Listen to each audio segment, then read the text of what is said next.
दिल्ली में घुसपैठियों के खिलाफ कार्रवाई जारी है। नरेला में 4 अवैध बांग्लादेशी हिरासत में लिए गए हैं। दिल्ली पुलिस की क्राइम टीम का एक्शन लगातार नजर आ रहा है और लगातार धरपकड़ की कोशिश जो है वो की जा रही है।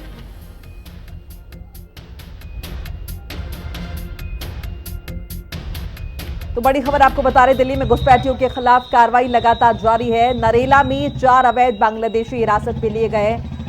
अवैध तरीके से, गलत तरीके से जो रिहाइश कर रहे हैं बांग्लादेशी भारत में, उनकी धरपकड़ की जा रही है, उन्हें गिरफ्तार किया जा रहा है। लगातार इनके दस्तावेज चेक किए जा रहे हैं। ये चेक किया जा रहा है ये लोग किस तरीके से, गलत तरीके से, अवैध तरीके से भारत में दाखिल हुए हैं और यहां पर रिहाइश कर रहे हैं। तो घुसपैठियों पर नकेल जो है वो लगातार कसी जा रही है दिल्ली पुलिस की तरफ से। दिल्ली पुलिस का एक्शन जो है वो लगातार देखने को मिल रहा है और ये 4 अवैध बांग्लादेशी नरेला से गिरफ्तार किए गए हैं। लगातार वो कार्रवाई और एक्शन दिल्ली पुलिस का देख रहे हैं। इससे पहले भी देखिए लगातार इस तरह की खबरें आ रही हैं जहां पर अवैध तरीके से जो बांग्लादेशी भारत में रिहाइश कर रहे हैं, खासतौर से राजधानी दिल्ली में, क्योंकि जाहिर है ये बड़ा प्रश्न है, बड़ा कंसर्न है सिक्योरिटी के लिहाज से। ये लोग जो बांग्लादेश से यहाँ पर दाखिल हुए हैं गलत तरीके से, एक तो ये कि इन्हें संरक्षण कौन दे रहा है, किनके सहारे ये भारत में दाखिल होते हैं। दिल्ली के कालिंदी कुंज इलाके में बड़ी संख्या में रोहिंग्या सालों से रह रहे हैं। हैरानी की बात यह हो जाती है कि इतने सालों से भारत में रहने के बावजूद ये खुद को भारत का नहीं बल्कि म्यांमार का निवासी बताते हैं। रोहिंग्या कैंप में प्रवेश करते ही छोटी छोटी झुग्गियां नजर आने लगती हैं। कैमरा देखते ही सभी लोग अपने घरों के अंदर खुद को बंद करने लगते हैं। हिंदी खबर की टीम जब वहां पहुंची तो सभी लोग खुद को घर के अंदर बंद करने लगे।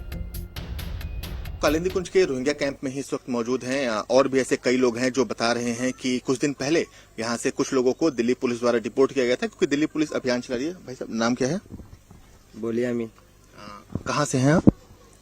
पहले कहाँ रहते थे?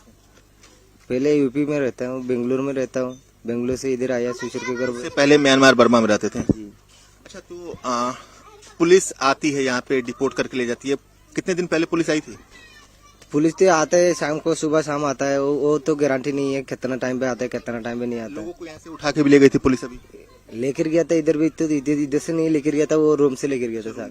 लेकर गया। क्यों लेके गया था, कुछ बताया? सर बता नहीं, खुद ही बता, मेरे भी को बता नहीं। तो आप लोग को भी डर लगता होगा, पुलिस आप लोग को भी उठा के ले जा सकती है? लेके जाएगा तो क्या, जान बचाने के लिए क्या कर सकता हूँ बताओ। तो आप लोग म्यांमार से हो, तो आप लोग का यहाँ का डॉक्यूमेंट कुछ बना या नहीं बना? मतलब वोटर कार्ड, आधार कार्ड कुछ बना? नहीं है सर, मेरे पास नहीं है, दूसरा को बता नहीं सकता हूँ सर। तो आपके पास क्या है अभी? म्यांमार वाला ही रिफ्यूजी के कार्ड है। रिफ्यूजी कार्ड है वाला है जी। शादी वादी हो गई? शादी वादी हो गई सर। तो शादी यहीं की लड़की से की या दिल्ली की लड़की से की? यहाँ से बर्माला से। अच्छा, बर्मा की लड़की से यहाँ पे शादी। बच्चे 3 है। 3 बच्चे। तो अब बच्चों का भविष्य क्या होगा ये भी तो सोचो। आप लोग तो रिफ्यूजी की तरह रह रहे हो, अब कभी भी आप लोग को डिपोर्ट कर सकते, क्योंकि 100 लोगों को डिपोर्ट किया गया पिछले कुछ दिनों में, जो बांग्लादेशी हैं, रोहिंग्या हैं, बर्मा से आए हैं, उनको डिपोर्ट किया जा रहा है।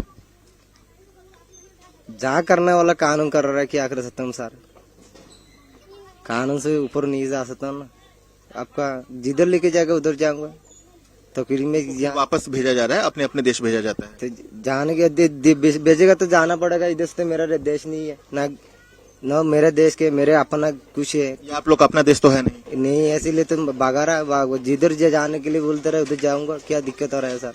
एक बात, आप लोग यहाँ आते हो तो म्यांमार भी अच्छी देश है, अब तो वहाँ पे शांति है पिछले कुछ दिनों से, तो आप लोग वापस क्यों नहीं चले जाते? शांति नहीं है सर, लड़ाई चल रहा है अभी भी। लड़ाई चल रही, बात होती है आप लोग की वहाँ पे? अब बात होता है ना, माँ बहन बांग्लादेश में है ना। माँ बहन बांग्लादेश में है। अच्छा, तो क्या बताते हैं? तो बताते हैं संभाल के रहना, सही करके रहना, मेहनत करके रहना, सूरी देहाती मत करना, ये माँ बाप से शिक्षा देते हैं। तो मेहनत से कर रहा हूँ सर, तो दिहाड़ी कर रहा हूँ, मजबूरी कर रहा हूँ। आप यहाँ करते क्या है काम कर रहा हूँ जी।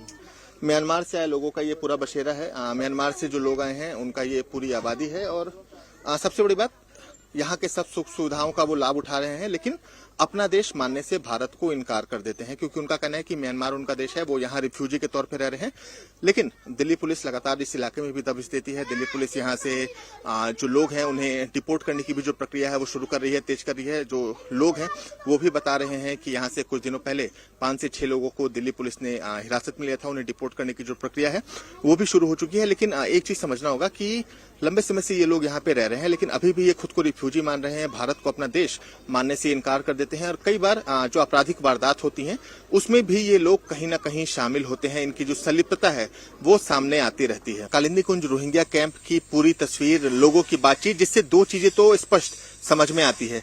जो यहाँ तमाम लोग हैं वो पिछले 14 साल 13 साल से भारत में रह रहे हैं, लेकिन अभी भी वो भारत को अपना देश मानने को तैयार नहीं है। उनका दिल अभी भी रोहिंग्याओं के कैंप यानी जो बर्मा म्यांमार है वहां बसता है और वो वहां जाना चाहते हैं। भारत को अपना देश नहीं मानते। ये भी सोचने वाली बात है कि कहीं ना कहीं वो देश से गद्दारी कर रहे हैं, क्योंकि 13-14 साल का लंबा समय यहाँ की जमीन, यहाँ का संसाधन, यहाँ के हर चीज का वो उपयोग कर रहे हैं, लेकिन अभी भी खुद को वो म्यांमार और बर्मा का मानते हैं। दूसरी सबसे बड़ी बात यह है कि यहाँ जनसंख्या लगातार बढ़ रही है। कई लोगों से बातचीत हुई और सबके जो बच्चे थे, किसी के 3 बच्चे थे, किसी के 6 बच्चे थे, किसी के 7 बच्चे थे।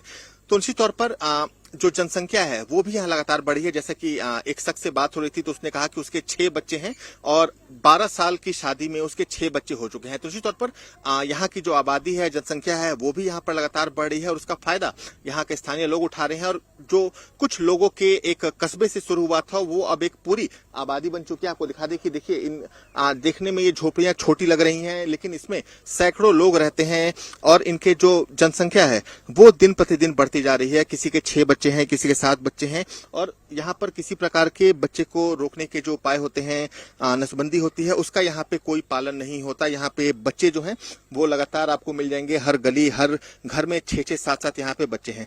तो इसी तौर पर जो रोहिंग्याओं की आबादी है वो दिल्ली के कालिंदी कुंज इलाके में लगातार बढ़ती जा रही है और कहीं ना कहीं ये एक चिंता का भी सबब है, क्योंकि कई बार जब पुलिस यहाँ पर आती है तो छोटे बच्चों को ढाल बनाकर जो रोहिंग्या हैं यहाँ पर खड़े हो जाते हैं, जिससे पुलिस को बैरंग वापस लौटना पड़ता है। लेकिन दिल्ली पुलिस मुहिम चला रही है। अवैध बांग्लादेशियों को, रोहिंग्याओं को यहाँ पे लगातार पकड़ा जा रहा है। स्थानीय लोग भी बता रहे थे कि कुछ दिनों पहले यहाँ से 5 से 6 जो रोहिंग्याएं थे उन्हें पकड़ा गया था, उन्हें डिपोर्ट किया गया था। तो हमारी दिल्ली पुलिस से भी अपील है कि यहाँ भी पहुंचे, यहाँ भी जो रोहिंग्याएं हैं जो अवैध तरीके से यहाँ पे रह रहे हैं, जिनके पास भारत की नागरिकता या भारत का कोई प्रमाण नहीं है, उन्हें डिपोर्ट करें। अपने कैमरा सहयोगी अजीत के साथ नबीर निशांत, हिंदी खबर, दिल्ली। और इसी के साथ इस बुलेटिन में फिलहाल इतने ही। लगातार खबरों के लिए आप देखते रहिए हिंदी खबर। नमस्कार।